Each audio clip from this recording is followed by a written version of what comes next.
तपाईहरुले हाम्रो शरीरको सबैभन्दा मुख्य अङ्ग केलाई मान्नुहुन्छ थाहा भएन, तर मैले चाहिँ मुखलाई माने।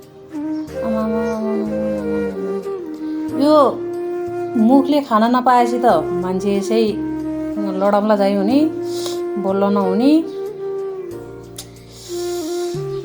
सबैभन्दा गाह्रो यो रहेछ क्या यो।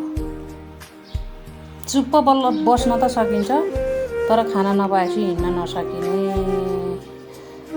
यो मुखभित्रको दाँतले हो क्या दुःख दिएको। यो दाँतले यस्तो अझै सन्चो हुँदैन। कति टाइम लाग्दो रहेछ सन्चो हुन।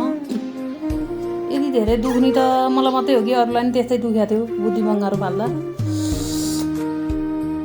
बुद्धि बङ्गारो फेरि चट्ट उखालेर फाले होइन क्या, चिरचार बनाएर फाल्दाखेरि चाहिँ साह्रै गाह्रो हुँदो रहेछ। बुद्धि बङ्गारो बेलामा फाल्नु है, बेलामा फाल्नु भन्छु म त अहिले त। म त आत्तिसकेँ।